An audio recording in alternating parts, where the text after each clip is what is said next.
You talked about you talked a little bit about David. Are you going to this offseason with the mindset that he'll be back, or no? We've had exit meetings today, not with everybody, but with a lot of our guys, and I think everyone is in a different situation based on their own career, their own life. So David's going to take some time to decide whether he wants to continue playing or whether he's going to retire.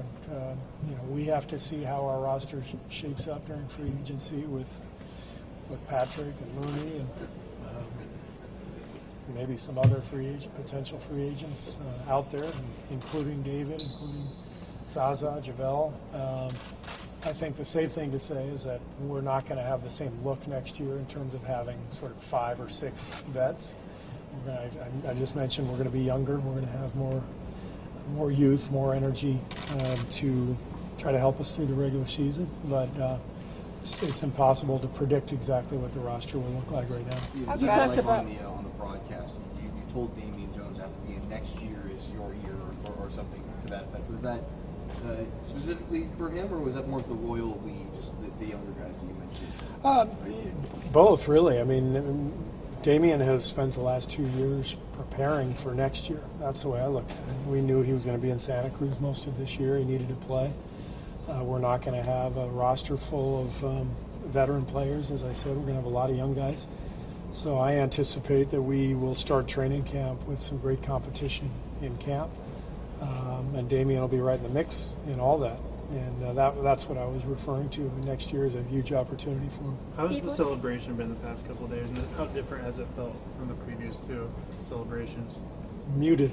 It's been muted for me anyway. I tried to go to a party on Friday night that a lot of the guys were at. My family went to, and I was a complete wet blanket for about 2 hours and Ubered home and went to sleep. I'm tired. You didn't get lit? I didn't get lit, but Nick got lit for me and for him. So he covered both of us. Steve, when you talk about celebrations tomorrow, it's a big day, it's the parade. Are you ready for it? And there are some fans out there who are a little disappointed that there's not going to be a celebration at the end of the parade. The rally at the end. Yeah, I'm thrilled for the parade. It's one of the best days of the year. I speak of it like it's like an annual event. We're trying to make it that. It's not quite that easy, but 3 in the last 4 years. I have such great memories of the first 2. Something about Oakland that is really special. I mean, obviously we're the Bay Area's team, but you go through the streets of Oakland and you see everybody's faces and the joy and the diversity and the passion and the whole community coming together. It's pretty cool. So I'm really excited. And as far as the rally, I screwed up last year and didn't mention Steph Curry's name, so I'm kind of happy there's no rally. I can't make any mistakes this year. You mentioned the desire to go young. Is there also a need, a must to flip bigs into wings too, and maybe only have? Well, I mean, more than likely we will have a better ratio. The thing that I think I mentioned to you when we talked about this during the playoffs is main thing is you got to have guys who can have a role. And in the end, we pretty much needed all of our centers this year. Zaza was our starter for 55 games or so, and didn't play much in the playoffs, but was a huge leader for us. And every other guy, there was a matchup that we needed a center for. So it's gotten difficult in this league to determine exactly what you need. We could have had 3 fewer centers and 3 more wings, and maybe none of the wings would have been able to guard James Harden or Chris Paul on a switch, and I wouldn't have played them. So fact is, all those big guys came through for us when we needed. The injuries to Patrick and Andre hurt us, but we were able to withstand that, and in the end it all worked out. Coach LeBron is available.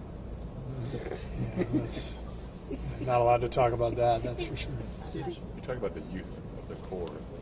From your experience as a player and watching Michael and Scottie, what is an NBA player's prime? What is a realistic outer limit? Well, it depends. I mean, you could look at LeBron and say he's in his prime right now, and he's 34, I think, or almost 34.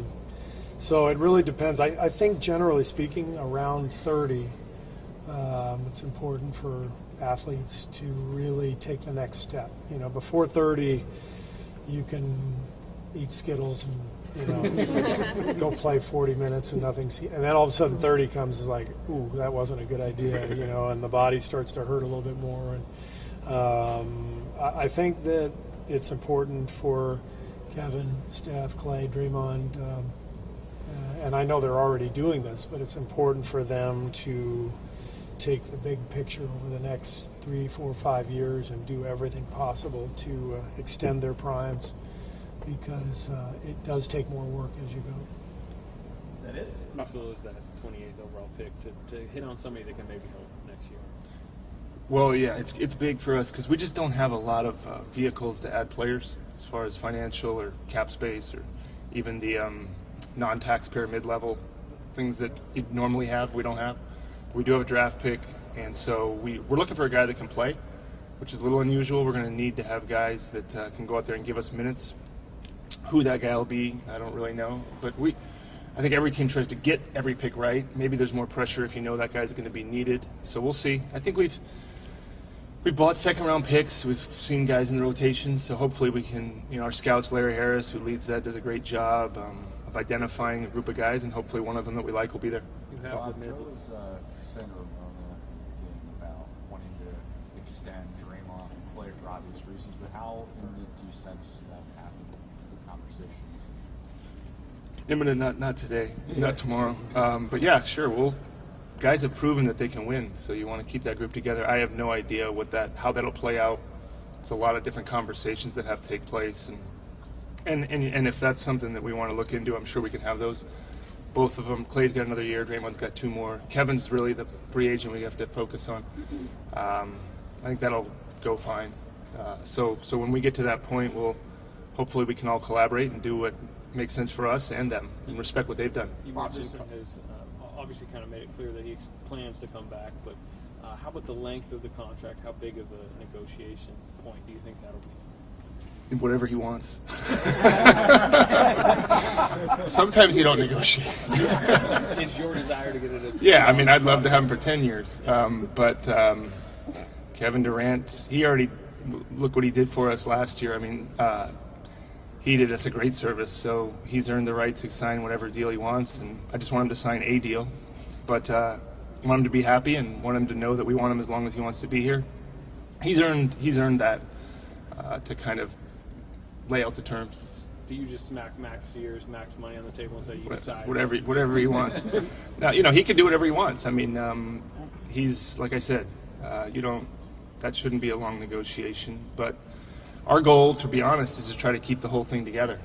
So that's the pieces of the puzzle we got to try to figure out.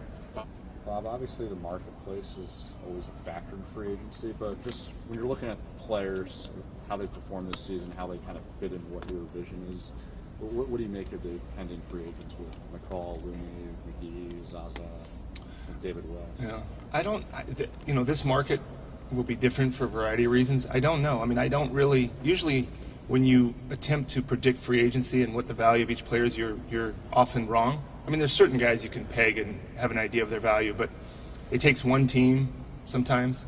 There's been times where I've thought guys would get paid and they didn't.